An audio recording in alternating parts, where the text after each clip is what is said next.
So I've seen a lot of people be confused as to why we're going so big on someone like Alexander Isak when we just spent big money in Ugo Kitike, and it's clear to see that we do need a center back in this team. And all I'm gonna say is, guys, there's no need to worry. I have no doubt that we're still gonna sign a center back. I many people seem to be thinking that just because we'd sign Alexander Isak and it would be record money, there's no doubt about that, that all of a sudden we would have no money left for a defender. Like, I just don't see a world where that's a reality when it's so clear that we do need to sign a defender. You know, Joe Gomez is injured. We don't know the length of that injury. They say it's a minor injury, but we don't have details on it. Jarrell Quansah left. Ibu Konate only has 1 year left. And so it leaves us very short of options. I don't want to see Robbo playing center back, and I don't want to see Gravenberg playing center back either, even though he can play there and I'm sure he'd do a good job. He's our best defensive mid. We can't afford to play him out of position. So to me, there's no doubt that the bigger priority, I agree, is a center back. Mark Gahey seems like he's been our number one target since the beginning of this window.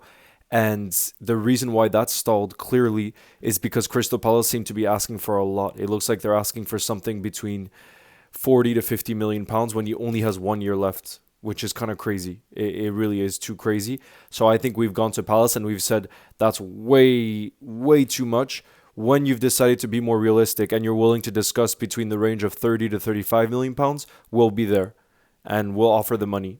But until then, we're not going to waste our time at the table here.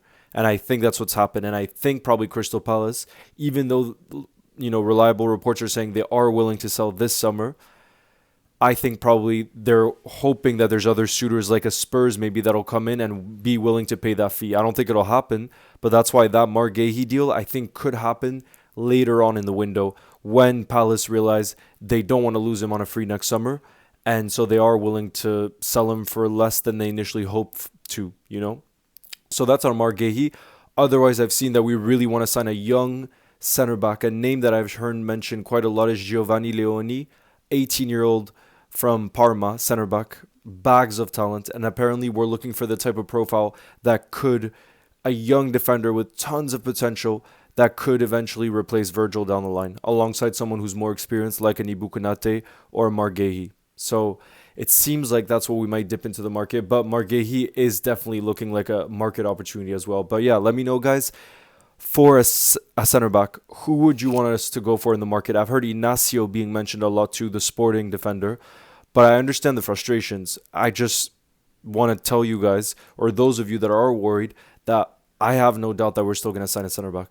People, like I said, I've seen it often in the comment sections of different posts I've done where people are like, why are we spending 120 million or to 150 million on a striker when we just got Ekitike, who has bags of potential, when we clearly need a defender? But I'm telling you, it's not either or. It's not either or. I think it's going to be both. I'm really confident it'll be both. And as each day goes on, I do get a little bit more confident that Ibu might stay. We'll have to see. Wait and see. As you guys, though, can see, I'm not filming outdoors today. Oh, look at that beautiful new Taurus shirt. But I'm not filming outdoor again today. That's the reality of living in Iceland. The weather is almost never nice here. Even in the summer, where today it's super windy, super rainy. So if I had gone outside to try to film the long form video today, it would have lasted like a total of 5 seconds. So that wasn't happening. So I wanted to show you guys some of the shirts behind there. But yeah, guys, let me know how you're feeling about the center back situation. I definitely think we need minimum one center back. No doubt about that. And it worried me a little bit after the Milan game was it Milan game or the last one? I think the last one. No, the Milan game. He was asked about the center back and he said, worst case scenario, we have Endo and Gravenberg who can play there. But like I said before, I don't want that. I don't want us to already be thinking about, playing these players out of position when the season hasn't even started. You know what I mean? That's a real concern in my opinion. So hopefully that's just him being diplomatic in his press conference. And the reality is we are pushing hard on center backs behind the scenes. And I do believe that to be the case, because there's no way we would spend that much on the entire team and then leave ourselves short in such a crucial position. I don't believe that.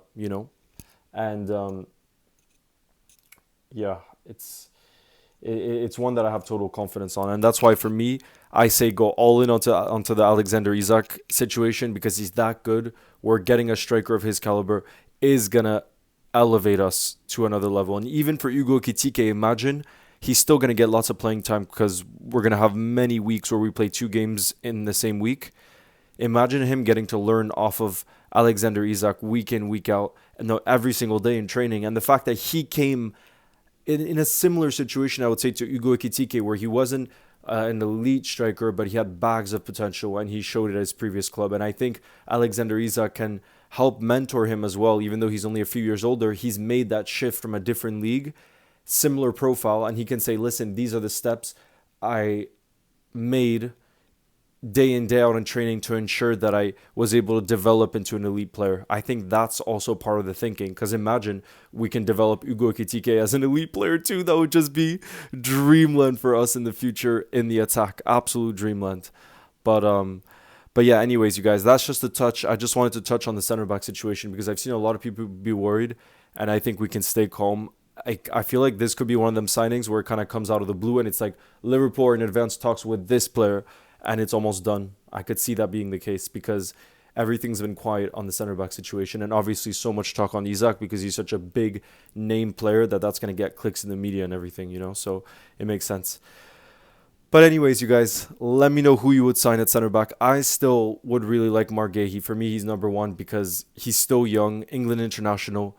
He has space to develop and grow his game, and we could get him cheaper than his actual value because he has 1 year left. So for me, he's the number one option just because he's proven, tried and tested. But yeah, let me know who you guys would want to sign. And yeah, guys, I'll see you in the one tomorrow. And thank you as always, you guys, for the support so far on the channel. I'm going to keep coming every single day with some videos. So big up to all of you, and I'll see you tomorrow. You'll never walk alone, guys. Ciao.